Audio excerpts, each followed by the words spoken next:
Operation सिंदूर आपने सभी ने देखा टीवी पे, बहुत जानकारी आपको मिली, उसमें से कई सारी जानकारियां शायद पूरी तरह से सही नहीं थी। मैं ये नहीं कहता हूँ कि मेरे पास पूरी सही जानकारी है, पर इतने सालों का अवसर मिला है मुझे पिछले 42 साल से इस क्षेत्र में काम करने का, इसलिए कुछ जानकारियां मेरे पास होती है जो शायद पब्लिक में नहीं आती है, तो मैंने कहा आज उसको शेयर करते हैं। Next please. तो पहले हम चलते हैं पहलगाम, जहां जिस घटना से इस पूरे घटनाक्रम का आरंभ हुआ, बहुत ट्रेजिक घटना थी।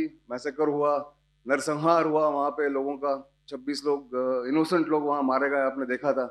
तो क्यों किया पाकिस्तान ने ये पहलगाम में जो टेररिस्ट अटैक हुआ वो क्यों किया? इसके कई कारण हैं, पर दो तीन कारण मैंने यहाँ पे रखे हुए हैं कि 2019 के बाद जब आर्टिकल 370 का एब्रोगेशन हुआ, तो Jammu and Kashmir union territory या स्टेट जो भी कहिए, ये नॉर्मलाइज हो रहा था किसी अन्य राज्य की तरह। भारत में जैसे अन्य राज्य हैं उन्हीं की तरह JNK होने जा रहा था, हो गया है, लगभग नॉर्मलाइज हो गया है कि जम्मू कश्मीर को जिस तरह से बाकी राज्यों को देखा जाता है, वहाँ के लोग भी अभी भारत से ज़्यादा जुड़ गए हैं और भारत से उनको क्या क्या अवसर मिलते हैं, क्या क्या सुविधाएं मिलती है उनको पता है, इसलिए वो सभी भारत की तरफ उनका झुकाव बढ़ गया है। तो ये पाकिस्तान के लिए बहुत सही नहीं था। पाकिस्तान हमेशा से, उसका पूरा एग्जिस्टेंस पाकिस्तान का 1947 से जम्मू कश्मीर के विवाद पर, उनके तरफ से वो विवाद मानते हैं, हम विवाद नहीं मानते हैं जैसा आपको पता है। तो उनके तरफ से जो विवाद उन्होंने रखा था, तो उनको लगता था कि ये अगर इंटीग्रेट हो गए भारत के साथ, तो हमारा पूरा जो रीजन है भारत के साथ झगड़ा करने का या विवाद रखने का, वो खत्म हो जाएगा। इसलिए वो नहीं चाहते थे कि ये हो। दूसरा, विदेश नीति में आप विश्व स्तर पर जम्मू एंड कश्मीर का या कश्मीर डिस्प्यूट का जो एक वहाँ पे ट्रैक्शन मिलता था, या लोग उसके बारे में बहुत बात करते थे, ह्यूमन राइट्स वायलेशन हो गया है, कश्मीर एक विवादित जगह है और भारत और पाकिस्तान ने इसको मिलकर सुलझाना चाहिए, ये सब जो बातें होती थी 47 से लेकर लगभग 2000 तक या 2010 तक या 15 तक, वो खत्म हो गई थी। अब कोई कश्मीर की तरफ ध्यान नहीं दे रहा था। सभी मानते थे कि भारत की जो भूमिका है कश्मीर में वो सही है और पाकिस्तान इसमें गलत है। ये भी उनको नहीं भा रहा था पाकिस्तान को, इसलिए वो चाहते थे कि इसको किसी तरह से ध्वस्त किया जाए, ये जो एक थॉट, एक विचार जो लोगों के मन में इंटरनेशनली आ रहा था।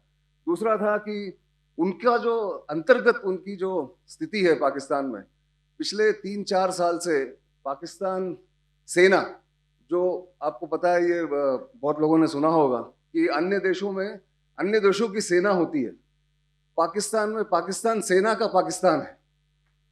तो इसीलिए वहां पे कोई लोकतंत्र नहीं है, कोई पॉलिटिकल पार्टीज भी अगर हैं तो उनका कंट्रोल पूरी तरह से सेना के हाथ में होता है। सेना की जो छवि थी, सेना का जो स्टेटस था, प्रेस्टीज था, वो बहुत कम हो गया था पिछले 3-4 साल से। उनका सबसे जो पॉपुलर पॉलिटिकल लीडर है इमरान खान, उसको सेना ने जेल में रखा हुआ था, जेल में डाला हुआ था, और सेना को अब लोग मतलब सेना को मॉक कर रहे थे, सेना को काफी क्रिटिसाइज कर रहे थे पाकिस्तान में, जो पिछले कई सालों से, पिछले कई दशकों से हुआ नहीं था। तो सेना की छवि और सेना का स्टेटस बहुत कम हो गया था।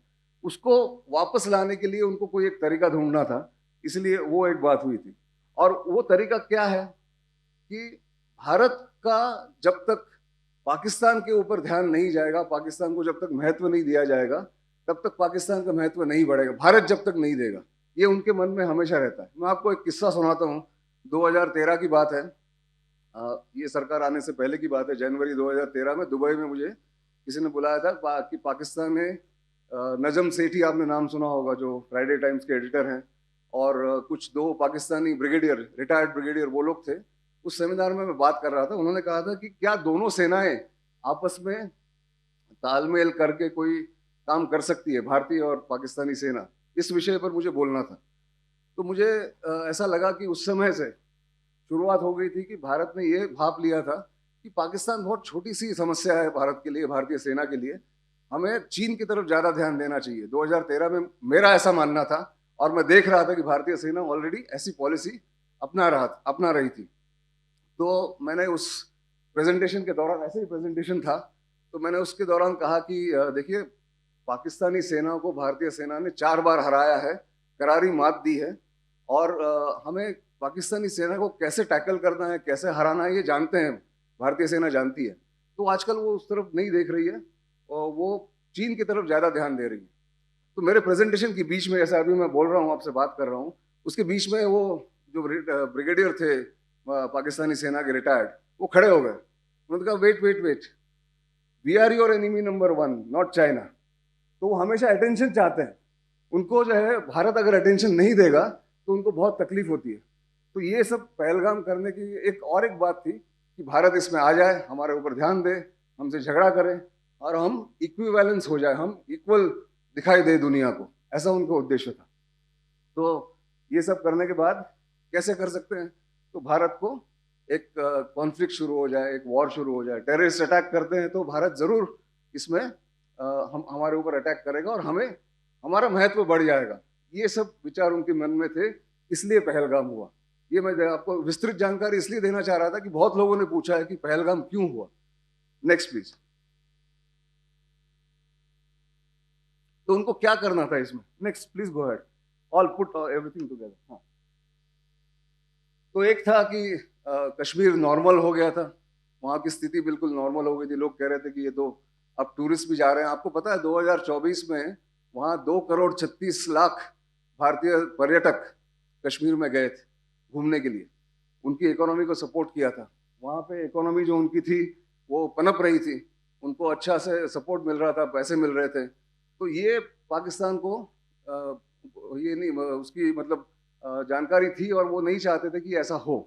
अब लोग ये भी कहते हैं कि पाकिस्तान ने क्यों किया। वो जो कहते हैं कि कश्मीरियों को हम सपोर्ट करते हैं, तो उनकी इकोनॉमी डिस्ट्रॉय क्यों करने जा रहे थे ये? तो ऐसा है कि इकोनॉमी अच्छी होने के कारण उनमें जो रिक्रूटमेंट होना था, या टेररिस्ट ग्रुप में जो लोकल बच्चे जाते थे, ज्वाइन करते थे, क्योंकि उनके पास कोई चारा नहीं था, कोई उपजीविका नहीं थी, लाइवलीहुड्स नहीं थे, इसलिए वो जाते थे। अब उपजीविका मिल गई टूरिज्म के माध्यम से, तो कोई नहीं जा रहा था, तो इसलिए वो टूरिज्म को डिस्ट्रॉय करना चाहते थे। इसलिए उन्होंने ये हमला किया पहलगाम का। और फिर कम्युनल डिवाइड, सांप्रदायिक यहाँ पे दंगे कराए जाए भारत में, हिंदू लोगों को चुन चुन के मारा और कहा कि आप जाके बताइए या कलमा पढ़िए तभी हम आपको स्पेयर करेंगे। तो कम्युनल एक रंग उसमें देने की कोशिश की।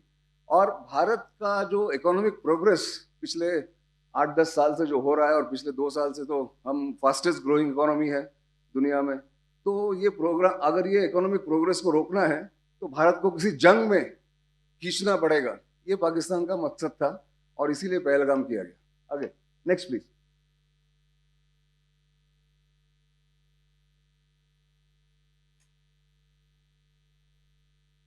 Next please. तो कैसे किया जाए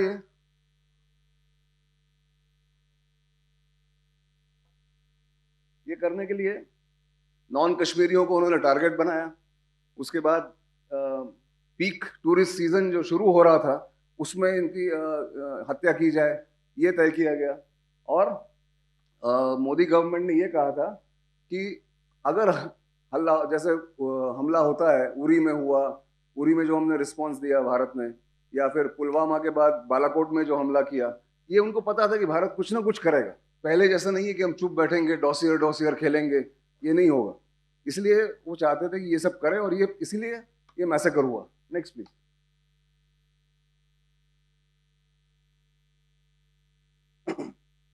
तो अब ऑपरेशन सिंदूर पे आते हैं। तो ऑपरेशन सिंदूर क्यों किया गया, ऑब्जेक्टिव्स क्या थे, हमारे उद्देश्य क्या थे उसमें? हमारे 3 बड़े उद्देश्य थे। एक था सामरिक, मिलिट्री, एक था राजकीय, पॉलिटिकल, और एक था साइकोलॉजिकल, मनोवैज्ञानिक दबाव या मनोवैज्ञानिक उन पे आघात करना, पाकिस्तान और पाकिस्तानी बेस्ड टेररिस्ट ऑर्गेनाइजेशंस पे। ये 3 उद्देश्य थे। तो इसीलिए पहला क्या था कि पाकिस्तानी आर्मी जो टेररिस्ट ऑर्गेनाइजेशंस हैं उसको अपना एक हिस्सा मान के भारत के खिलाफ उसका इस्तेमाल करती आई है, और करते आएंगे, आगे भी जाएंगे तो करेंगे, ये पता है। तो उसको एक मैसेज देना था, उनके ऊपर ऐसा करारा हमला करना था कि जिससे उनके मन में दहशत फैल जाए। दूसरा था कि ये उनको संदेश देना था कि आप कहीं भी छुपिए पाकिस्तान में, हम आपको चुन चुन के मारेंगे, और कितने भी डीप रहिए, कितने भी अंदर रहिए, हम आपको वहां पे, आप सेफ नहीं है, आप कहीं भी हम टारगेट कर सकते हैं। चौथा था कि टेररिस्ट जो ऑर्गेनाइजेशन थे, जैश ए मोहम्मद और लश्कर ए तोयबा जैसे, वो आप देखिए पिछले 25-26 साल से, 1998 से जब ये उन्होंने शुरुआत की, पार्लियामेंट पे हमला किया, कंधार में हाईजैक कर गए इंडियन एयरलाइंस के फ्लाइट को, कश्मीर में हल्ला हुआ, बहुत बहुत सी चीजें, मुंबई में अटैक हुआ 2008 में। इस सब के बाद ये वापस पाकिस्तान, इनके जो नेता है वो सब पाकिस्तान में जाके बैठते थे और बड़े मजे से सबके सामने आके कहते थे कि हमने किया है। अब हमें टच करके दिखाया, हमारे ऊपर कोई हमला करके दिखाया, कोई नहीं कर सकता था। सबके मन में ये भय था कि उनको अगर टच करेंगे तो बहुत बड़ी विपदा आ जाएगी, बहुत बड़ा कहर आ जाएगा। तो ये साइकोलॉजिकली उनको ये उनके ऊपर ये आघात करने की जरूरत थी। इसलिए एक वो नई नीति अपनाई गई कि किसी सांप को मारने के लिए पहला उसका सिर जो है वो धड़ से अलग करना होता है। उप्स, देखिए आराम से।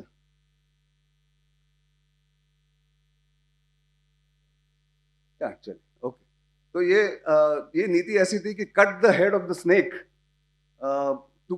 To decapitate the snake completely. तो उसको मारने के लिए पहले आपको सांप का सर कुचलना पड़ेगा। और सर कहाँ है? तो मुरीद के, भावलपुर, मुजफ्फराबाद ऐसी जगहों में है। इसीलिए ये करने के नहीं, वापस जाइए। हाँ, और एक आखिरी इसमें एक पॉइंट मैं कहना चाहता हूं कि पिछले 26-27 साल से, जब से भारत ने न्यूक्लियर टेस्ट किया और फिर पाकिस्तान ने किया, तब से पाकिस्तान हमेशा ये खौफ दिखाता रहा है कि आप अगर हमारे ऊपर पंजाब में, पंजाब में हमारे ऊपर अगर आप हमला करोगे तो हम न्यूक्लियर वेपन्स का इस्तेमाल कर सकते हैं। और ये भय हमेशा हमारे राजकीय नेताओं में भी रहा, हमारे मिलिट्री में भी रहा कि नहीं, हम इसको टच नहीं कर सकते, वहां तक जाके हम पहुंच नहीं सकते हैं, कि अगर ये करते हैं तो शायद वो न्यूक्लियर वेपन्स का इस्तेमाल करने की कोशिश करेंगे। तो ये भय जो था, ये भय हमारे इसमें से निकाल के मिलिट्री टर्म्स में इसको कहते हैं एस्केलेटरी लैडर। तो उरी में सर्जिकल स्ट्राइक किया, ये पहला स्टेप था। दूसरा स्टेप बालाकोट में था, जहाँ पे आपने हवाई हमला किया, मतलब इंटरनेशनल बाउंड्री या पाकिस्तान में जाके आपने हवाई हमला करके बालाकोट कैंप पे एक टेररिस्ट को मारने की कोशिश की, या टेररिस्ट कैंप को तहस नहस करने की कोशिश की, या कर भी दिया। पर और एक स्टेप उसमें आपको जोड़ना था उस लैडर में। अगर आप सीढ़ी समझते हैं उसको, तो 1, 2, 3, हम चौथे स्टेप पे अब आ गए हैं। न्यूक्लियर जो है सबसे लास्ट है। तो न्यूक्लियर हमेशा इसका डर लेके अगर हम एक्शन नहीं करेंगे, तो पैरालिसिस हो गया था भारतीय व्यवस्था में। न्यूक्लियर के भय से, न्यूक्लियर वेपन्स के भय से हमारे यहाँ एक्शन नहीं लिया जाता था। आप मुंबई देख लीजिए, मुंबई के आपको किस्सा सुनाता हूँ। उस समय के जो एयर चीफ थे, वायुसेना के जो प्रमुख थे, एयर चीफ मार्शल फली मेजर, उन्होंने मुंबई हमले के 24 घंटे के भीतर सरकार को एक ऑप्शन दिया था कि मैं अपने जहाज, लड़ाकू जहाज ले जाके भावलपुर पे हमला करूंगा और वापस वो आ जाएंगे, उनको कुछ टच नहीं कर पाएगा कोई, पर आपको ये मैसेज देना होगा कि हम आपको घुस के मार सकते हैं। तो और ये मैं नहीं कह रहा हूँ, उन्होंने मुझे कहा था, पर आपको अगर इसका प्रूफ चाहिए तो आप हमारे जो राष्ट्रीय सुरक्षा सलाहकार थे पहले, शिवशंकर मेनन, उन्होंने एक किताब लिखी है चॉइसेस।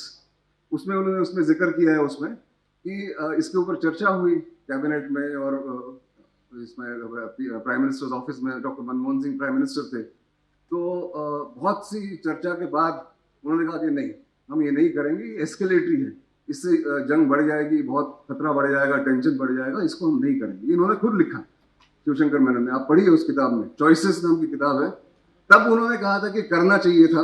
वो कहते हैं अपने बारे में, शिवशंकर मेनन, कि मैं चाहता था कि उस समय हम उनको कोई एक स्ट्राइक करे भावलपुर जाके। पर अब मैं जब मुड़ के देखता हूँ, कि उन्होंने 2015 में लिखी थी किताब, तो उन्होंने कहा कि जब मैं मुड़ के देखता हूँ 8 साल बाद, 7 साल बाद, तो डॉक्टर मनमोहन सिंह सही थे। अब 10 साल बाद अगर आप देखते हो 2015 के बाद, तो क्या वो निर्णय सही था? बिल्कुल नहीं था, क्योंकि हमने दिखा दिया है कि भावलपुर को भी अगर आप जाके स्ट्राइक करते हो तो पाकिस्तान किसी भी तरह से न्यूक्लियर ऑप्शन में आने की कोशिश नहीं कर सकता है, क्योंकि उनको भी पता है कि अगर वो हमारे ऊपर न्यूक्लियर हमला करते हैं तो वो पूरा जो देश है वो तहस नहस हो जाएगा, तबाह हो जाएगा। ये हमारी पॉलिसी है, हमारी नो फर्स्ट यूज पॉलिसी है न्यूक्लियर के बारे में। उनकी फर्स्ट यूज पॉलिसी है, क्योंकि वो हमसे कमजोर है। तो इसीलिए ये करना था कि स्पेस बढ़ानी थी इस लैडर पे, तो ये था, इस कारण हमने ऑपरेशन सिंदूर किया। नेक्स्ट, तो क्या हुआ, 25 मिनट में 7 तारीख के सुबह 1:05 से लेकर 1:30 तक जो 9 ठिकानों पर भारत ने हमला किया, हवाई जहाज हमारे वहां नहीं गए।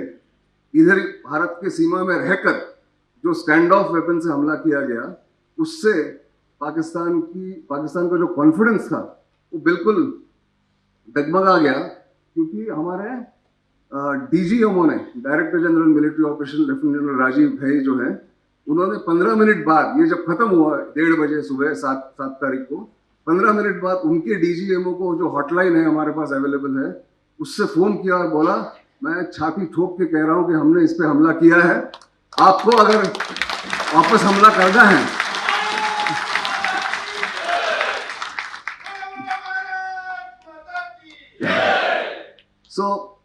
जब उन्होंने ये संदेश दिया तो उन्होंने कहा नहीं हमको तो कुछ करना ही पड़ेगी कार्रवाई, हम यहाँ रुकेंगे नहीं, आप तैयार रहिए। तो इन्होंने कहा कि अगर आप करोगे तो हम उसको डबल हमला आपके ऊपर फिर करेंगे, आप तैयार रहिए उसके लिए, ऐसा संदेश दिया गया। ये था 7 तारीख की सुबह 1:45 बजे।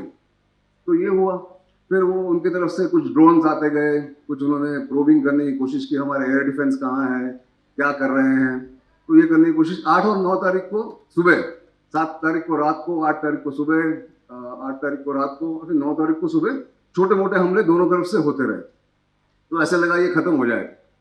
9 तारीख के रात को 10:30 बजे यूएस के जो वाइस प्रेसिडेंट है, अमेरिका के वाइस प्रेसिडेंट है जेडी वांस, उन्होंने प्रधानमंत्री नरेंद्र मोदी जी को फोन किया और कहा कि हमें ऐसी जानकारी मिली, ऐसी खबर मिली, इंटेलिजेंस मिला है कि बहुत बड़ा हमला भारत के ऊपर होने जा रहा है आज रात को और कल सुबह के बीच में।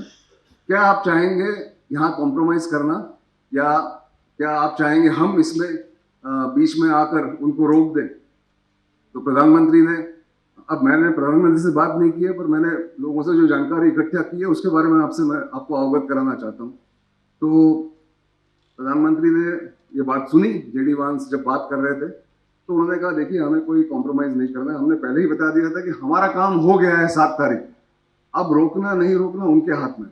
अगर वो हमला करते हैं तो हम डबल हमला उनके ऊपर करेंगे, वहां से गोली यहां से गोला, इस भाषा में उन्होंने जेडी वांस को बताया। तो रात को फिर इंस्ट्रक्शन दिए गए हमारे सेना के प्रमुखों को, राष्ट्रीय सुरक्षा सलाहकार अजीत डोवल जी और बाकी तीनों सीडीएस और तीनों सेनाओं के जो प्रमुख हैं, उनकी मीटिंग हुई, बैठक हुई। उसमें उनको ये इंस्ट्रक्शन दिया गया कि अगर वहां से जिस तरह से हमला होता है, अगर वो 100% करते हैं, आप 200% उनके ऊपर वार करिए। तो 1:30 बजे उनका हमला शुरू हुआ। आपने सोशल मीडिया में, टीवी में देखा होगा कि सिरसा पे हमला हुआ, आदमपुर पे हमला करने की कोशिश की, हाई स्पीड मिसाइल्स वहां पे आए। ये सब हमारा जो एयर डिफेंस सिस्टम जो पिछले 6 या 7 साल से उसका जो इंटीग्रेशन हुआ है, जो मार गिराने की क्षमता जो भारत की सेनाओं में आ गई है वापस काउंटर के लिए, कोई भी अगर आता है, इनकमिंग थ्रेट आती है तो उसके लिए, ये इन्होंने बहुत अच्छा काम किया। और फिर ठीक 2:30 बजे हमारा पहला अटैक पाकिस्तान पे शुरू हुआ। और इस बार हमने ये कहा, हमारे सेनाओं ने ये कहा कि हम रुकेंगे नहीं, हम टेररिस्ट ठिकानों पर ही नहीं, पर उनके जो मिलिट्री एयरफील्ड्स हैं, एयर मार्शल नूर खान एयर बेस है रावलपिंडी के पास, जो पाकिस्तानी सेना के मुख्यालय के सिर्फ 5 किलोमीटर दूर है, और उनके जो न्यूक्लियर वेपन्स का जो कंट्रोल रूम है, न्यूक्लियर वेपन्स के ठिकाने नहीं, पर जो कंट्रोल रूम है, एसपीडी डिवीजन कहते हैं उसको, SP division, strategic planning division, उससे 10 मीटर दूर जाके पहली मिसाइल गिरी। और फिर रफीकी नाम का और एक एयरबेस है, उस पर जाके एक मिसाइल गिरी। तब पाकिस्तानियों को लगा कि ये तो बहुत सीरियस हो रहा है, हमारे एयर डिफेंस इसको रोक नहीं पा रहे हैं। ब्रह्मोस का इस्तेमाल इसमें किया गया, इसमें स्कैल, फिर हमारे कुछ और जो ये मिसाइलें जो भारत में बनी है, जो बाहर से भी आई है, यहाँ भी बनी है, उन सब का इस्तेमाल किया गया। तो हर 2 घंटे में हमने 4 अटैक्स किए पाकिस्तान के अलग अलग एयर बेसिस पे। इससे क्या हुआ कि जब दूसरा हमला हुआ सुबह, तो 9 बजे के करीब जनरल आसिम मुनीर ने सोचा कि ये बहुत हाथ से बाहर जा रहा है। अब वो फील्ड मार्शल बन गए, पहले जनरल थे। तो उन्होंने मार्को रूबियो, जो सेक्रेटरी ऑफ स्टेट और अभी जो एनएसए का दोहरा पदभार उन्होंने संभाला हुआ है, उनको फोन किया 9 बजे पाकिस्तान के समय पे, पाकिस्तान स्टैंडर्ड टाइम, कि हमें बचाइए, हम इसको बंद करना चाहते हैं। मार्को रूबियो ने डॉक्टर जयशंकर जी को फोन किया करीब 10:30-11 बजे, 10 तारीख की बात है ये। तो फोन किया कि क्या आप चाहेंगे इसको बंद करना, वो सीज फायर करना चाहते हैं। तो डॉक्टर जयशंकर ने उनको बहुत पोलाइटली उनको कहा कि देखिए, अगर उनको रोकना है इसको, तो आप उनके डीजीएमओ को, डायरेक्टर जनरल मिलिट्री ऑपरेशन को कहिए हमारे डीजीएमओ को फोन करें और वो ऑफर करें कि आप वो इस युद्ध को रोकना चाहते हैं। तो ये तय हुआ। तो इसके मतलब अमेरिका का रोल इन्होंने खारिज कर दिया, उनको कहा आप दूर रहिए, हमें बायलैटरली एक साथ काम करने दीजिए। तो फिर उनका 12:30 बजे फोन आया। तब तक भारत ने ये तय किया था कि हम कम से कम 12-12:30 तक ये हमला जो है वो तय रखेंगे। शुरुआत इसकी जब की है हमने सुबह, इसको खत्म करेंगे 7-8 घंटे बाद, अलग अलग जगहों को टारगेट करेंगे दूर से। और बहुत इफेक्टिव टारगेट रहा, आपने देखे सैटेलाइट पिक्चर्स, फोटोज, और उनके स्पोक्स पर्सन ने भी कहा है, एडमिट किया है कि ऐसा हुआ है। तो ये करने के बाद 12:30 के करीब हमारे डीजीएमओ अवेलेबल नहीं थे। अब वो डेलिबरेट था या नहीं था मुझे नहीं पता, बट वो अवेलेबल नहीं थे। उन्होंने कहा आप 3 बजे फोन करिए, 3:30 बजे फोन करिए।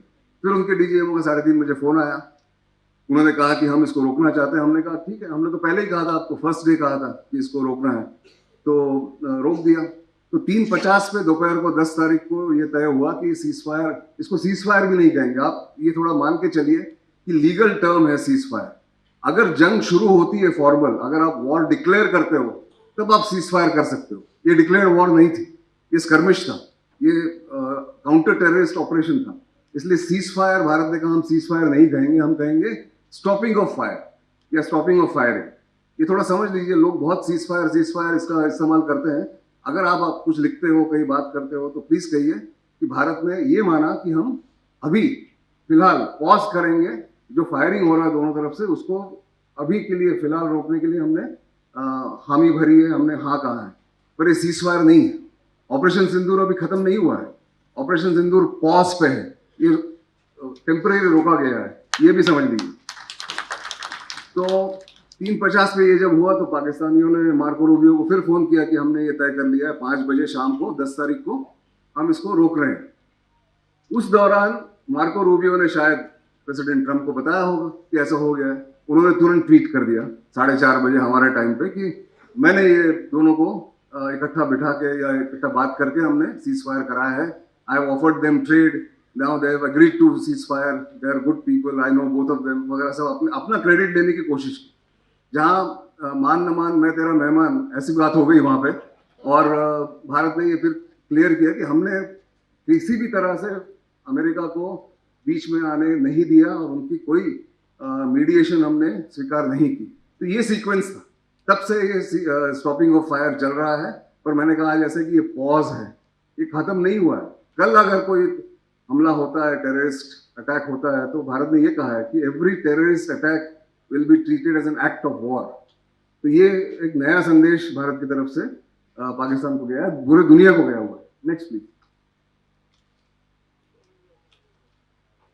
तो हमने क्या पाया ऑपरेशन सिंदूर में? बहुत लोग कहते हैं, और आपने शायद, आपको भी लगा होगा 10 तारीख को कि हमने क्यों रोका, क्यों मान ली पाकिस्तान की बात या पाकिस्तान का जो सुझाव था। हमने पाकिस्तान ऑक्यूपाइड जम्मू कश्मीर जाके क्यों ऑक्यूपाई नहीं किया, पूरी तरह से हमने इसको खत्म क्यों नहीं कर दिया पाकिस्तान को। तो भारत के उद्देश्य, जो मैंने आप लोग स्टार्टिंग में आपको कहा कि ऑब्जेक्टिव्स क्या थे, वो ऑब्जेक्टिव जब खत्म हो गए थे, तो भारत ने कहा कि इसके आगे हमको नहीं जाना है, ये समय सही समय नहीं है पूरी तरह जंग करने का। जंग करने के लिए आपको राष्ट्र को तैयार करना होगा, आपकी मनस्थिति आपकी होनी होगी। क्योंकि देखिए, बड़ी जंग जब होती है, प्रोलॉन्ग जो वॉर होती है, उसके लिए सिर्फ सेना नहीं लड़ती है, पूरा राष्ट्र लड़ता है। Nations go to war, not militaries, ये ध्यान रखिए। इसलिए हम सब उसके हिस्सेदार हैं। क्या हम तैयार हैं उसके लिए? ये थोड़ा सोचना पड़ेगा। इसलिए ये कहना कि आपने इसको खत्म क्यों नहीं किया, पाकिस्तान ऑक्यूपाइड जम्मू कश्मीर को क्यों नहीं लिया, ये बात मेरे ख्याल से थोड़ा सा एग्जैजरेशन हो गई। तो हमने क्या क्या पाया इसमें?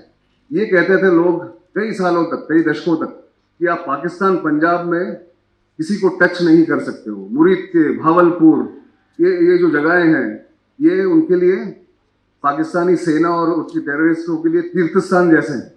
आप उसको अगर टच करो तो हम न्यूक्लियर वेपन यूज करेंगे। ये पूरी दुनिया को उन्होंने बता दिया था और पूरी दुनिया डरती थी कि अगर भारत ऐसा कुछ करेगा तो वहां पे न्यूक्लियर वॉर हो जाएगा। ये हमने, ये जो बिलीफ था, ये जो उनकी समझ थी, इसको तोड़ दिया। ये जो भय था, भय सब जगह था, पश्चिमी देशों में था और भारत के डिसीजन मेकर्स में भी था। जैसे मैंने कहा 2008 की बात है, उसके बाद उसके पहले भी लोगों ने कहा कि नहीं आप उनको टच मत करिए। तो ये खत्म कर दिया।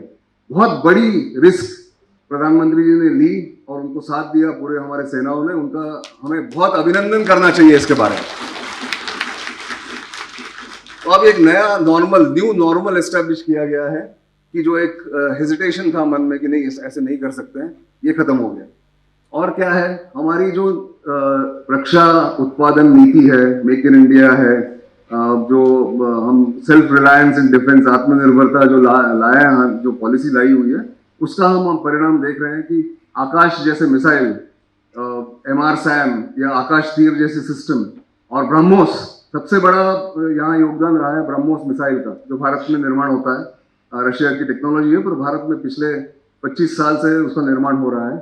और सबसे बड़ी बात कि आपने देखा होगा प्रधानमंत्री और उनके अन्य सहयोगी मिलिट्री चीफ्स को कम से कम 8 से 10 बार मिले हैं 22 अप्रैल से लेकर 7 मई तक, और उसके बाद अपने फोटोज देखे होंगे, वीडियोस देखे होंगे। और उसके अलावा बहुत बार प्रधानमंत्री पूरी तरह से उसमें इन्वॉल्व थे।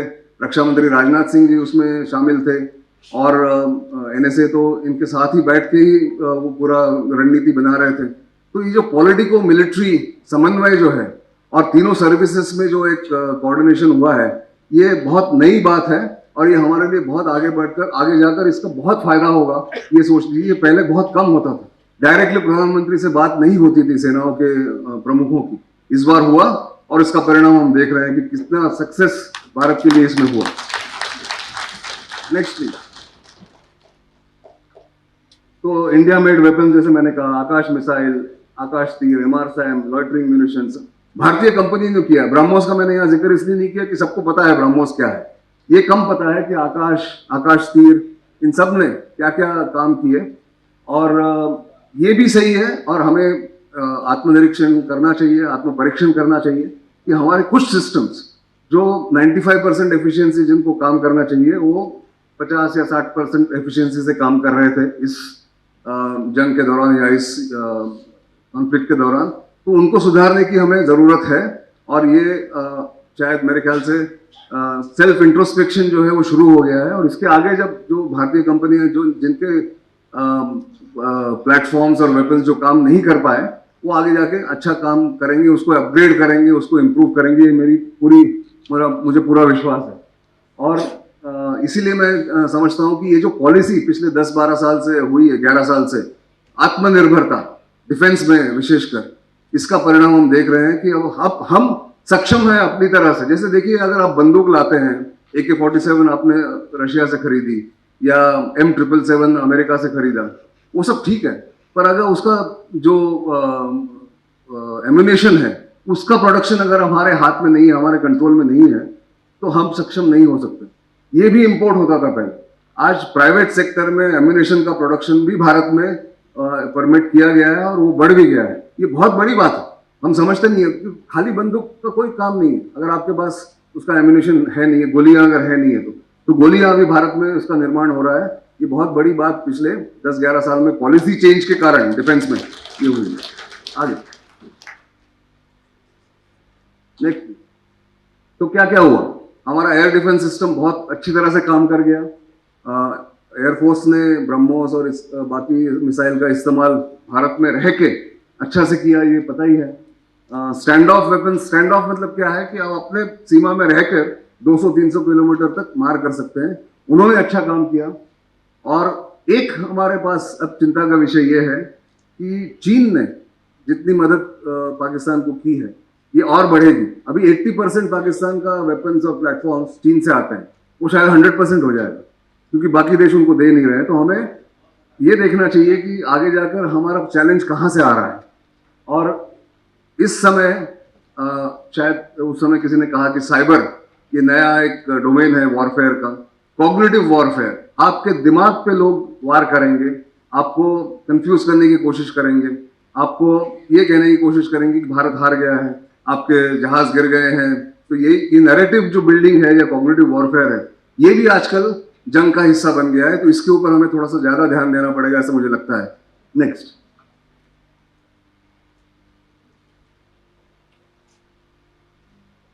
और एक बात जो सामने आई है, ये मेरा असेसमेंट है, मैं गलत हो सकता हूं, कि पूरी जंग के दौरान ये समझ में आ गया कि जनरल मुनीर को जो चाहिए था उसको मिल गया, पर हमें दूसरा पर्याय नहीं था, वो करना पड़ा। हमने उसको फील्ड मार्शल बना दिया। तो देखते हैं कितने दिन तक वो रहते हैं। अब हमारे पास टू फ्रंट चैलेंज जो है वो बिल्कुल ओपन हो गया है कि चाइना का चैलेंज है जो सबसे बड़ा है, प्राइमरी चैलेंज है। इसके ऊपर ध्यान देना बहुत जरूरी है, इसको भूलना नहीं चाहिए। पाकिस्तान को हराने के चक्कर में हम चाइना की तरफ अगर हमारा ध्यान नहीं रखें तो ये गलत बात होगी। ये रियलिटी है। यूएस जो है, अमेरिका है, ये सबसे अनरिलायबल पार्टनर या दोस्त आपका रह सकता है, ये ध्यान रख के चलिए। जो भी अभी कर रहे हैं वो उनके फायदे के लिए कर रहे हैं। हमें भी अभी चाहिए उनकी तरफ से कोई टेक्नोलॉजी, इसलिए हम कर रहे हैं। पर जब कोई संकट आता है तो US is the most unreliable partner. ये मेरा कहना है, आप लोग माने नहीं माने अलग बात है, पर ये ध्यान रखना चाहिए। एक अच्छी बात हुई है पिछले 10-11 साल से कि प्रधानमंत्री मोदी जी की विदेश नीति, हम सब कहते हैं कि विदेश नीति उन्होंने अलग अलग जाके बहुत बात की है। जो दीनदयाल उपाध्याय जी भी कहते थे, उनकी जो कुछ किताबें मैंने पढ़ी है, उनका लेखन जो पढ़ा है, कि दुनिया के साथ जिस तरह से हमें बर्ताव करना चाहिए, foreign policy should be driven by national interest, ये उनका जो कहना था। तो मोदी जी ने वही पॉलिसी अपनाई है कि everything else is secondary, national interest is the top most. राष्ट्रीय हित जो है, राष्ट्रहित जो है वो सबसे बड़ा है। और राष्ट्रहित के लिए अगर हमें दोस्ती करनी पड़े यूएई से, सऊदी अरेबिया से, तो हमें करनी पड़ेगी, और की है। तो आज हमारे सबसे करीबी दोस्त कौन है? पश्चिमी एशिया में जो देश हैं, यूएई, सऊदी अरेबिया, इजराइल, ये सब हमारे दोस्त हैं। वो आपस में उनकी दुश्मनी हो सकती है, इजराइल की, सऊदी अरेबिया की, इजराइल की और ईरान की, पर हम इन सब के साथ हमारी दोस्ती है। तो ये बहुत बड़ा हमारा यहाँ पे सक्सेस है एक्ट वेस्ट का। और फाइनली एक रियलिटी जो मुझे लगती है वो है कि भारत बहुत उन्नति कर रहा है, बहुत प्रोग्रेस कर रहा है। और कोई भी देश जब बड़ा होता है, हमारा जो डेमोग्राफिक डिविडेंड है, हमारे पास यूथ बहुत बड़ा है, उसकी संख्या बहुत बड़ी है, टेक्नोलॉजी साइंस में हम आगे हैं, और हमारा जो लैंड मास है, हमारी जो भूमि है, ये बहुत बड़ी है। तो ऐसे समय में जब कोई देश उभरता है तो उसके लिए बहुत से छोटे छोटे देश, बड़े बड़े देश दुनिया में उसको नीचे खींचना चाहते हैं। इसलिए India is alone in war, in peace, in narrative building. ये ध्यान रखा जाए कि हमें अपनी लड़ाई खुद लड़नी है, अपने बलबूते पर लड़नी, कोई काम करने नहीं आएगा। फाइनली तो ये तो अभी सबको पता है, मैं इससे ज्यादा ध्यान नहीं दूंगा, ये मैंने कहीं और बात करनी थी इसलिए मैंने कहा था। पर हमें थोड़ा सा हमारे पूर्व की तरफ भी ध्यान देना चाहिए कि बांग्लादेश में क्या हो रहा है, म्यांमार में क्या हो रहा है, और नॉर्थ ईस्ट हमारा जो है, पूर्वोत्तर राज्य जो है, जहाँ मैं 23 साल काम कर चुका हूँ 1983 से 2006 तक, उनके ऊपर भी ज़्यादा ध्यान देना चाहिए। और मैं समझता हूँ कि सरकार का पूरी तरह से ध्यान है। हम सब ने नॉर्थ ईस्ट की तरफ भी अपना सपोर्ट जो है वो बढ़ाना चाहिए। उसकी नई नई जो चीज़ें वहाँ हो रही है उसके बारे में बात करनी चाहिए, क्योंकि नॉर्थ ईस्ट हमारे लिए बहुत महत्व रखता है, क्योंकि it's a bridge to South East Asia. Next. Finally अब क्या होगा? अभी हमारे वेपन प्लेटफॉर्म जो काम नहीं किए उनको सुधारना होगा, उनको नए नए वहाँ पे टेक्नोलॉजी उसमें लानी होगी। भारत का फोकस हमेशा चाइना पे रहना चाहिए, कि हमारा प्रिंसिपल एडवर्सरी, बड़ा दुश्मन तो नहीं कहूँगा, पर हमारा जो प्रतिस्पर्धी है, कंपटीशन जो है, वो चाइना के साथ है, पाकिस्तान के साथ नहीं है। ये समझ लीजिए कि पाकिस्तान से हम 10 गुना इकोनॉमिकली बड़े हैं, हमारी नेवी 5 गुना पाकिस्तान से बड़ी है। पाकिस्तान चाहता है कि वो हमारे साथ इक्वल हो जाए, इक्विवेलेंस पूरी दुनिया उनको दे। हमें उनको बिल्कुल इग्नोर करना चाहिए। जब ऐसा करते हैं थोड़ा सा उनको शिक्षा करिए, उनको वहाँ पे अटैक करिए, पर उनके ऊपर ज़्यादा ध्यान मत दीजिए कि हमारी एनर्जी पूरी चाइना के साथ कैसे कंपटीशन किया जाए, ये होना चाहिए, क्योंकि चाइना पाकिस्तान को हमेशा सपोर्ट करता रहेगा। इसका ध्यान हमें हमेशा रखना पड़ेगा। और डिफेंस बजट थोड़ा सा स्मार्टली उसकी खर्चा उसमें करना पड़ेगा। और हमारी जो नैरेटिव बिल्डिंग है, और इसमें मैं चाहता हूं कि आप सब, हम पूरी जो आम नागरिक है, ये इंफॉर्मेशन वॉरियर्स बने, सही सटीक जानकारी लोगों तक पहुंचाए, ना कि फेक न्यूज़ या हाफ ट्रूथ्स जो होते हैं उसके ऊपर निर्भर करके उसको फैलाएं। उसके लिए हमें बहुत प्रयास करने पड़ेंगे। हमारा यहाँ वीकनेस है, मैं बहुत ब्लंटली बात कर रहा हूँ, ये नैरेटिव बिल्डिंग, ये बहुत बड़ी वीकनेस है हमारी, क्योंकि हम चाहते हैं कि हमारा काम बोले, पर आज की दुनिया में सिर्फ काम करने से नहीं होगा, काम की पब्लिसिटी करनी पड़ेगी, काम को फैलाना पड़ेगा, काम के बारे में हमने क्या काम किया है, क्या सक्सेस अचीव किया है, ये करना पड़ेगा। ये आपकी सबकी जिम्मेदारी बनती है कि जैसे मैंने कहा कि सेनाएं जंग नहीं लड़ती है, पूरा राष्ट्र जंग लड़ता है। इसलिए हम सबको तैयार रहना पड़ेगा। उसमें कुछ पेनफुल एपिसोड्स भी होंगे, कुछ लॉसेस होंगे, कुछ हमारे लोगों की जान जाएगी। इस सब के लिए हमको तैयार रहना पड़ेगा, क्योंकि इस पीढ़ी ने, पिछले 2 या 3 पीढ़ियों ने जंग नहीं देखी है। आपको याद होगा 1971 में जब बांग्लादेश का निर्माण किया गया, तो 8 महीने तक भारतीय सेना तैयारी करती रही। उसके बाद वो ईस्ट पाकिस्तान में गए और बांग्लादेश का निर्माण किया।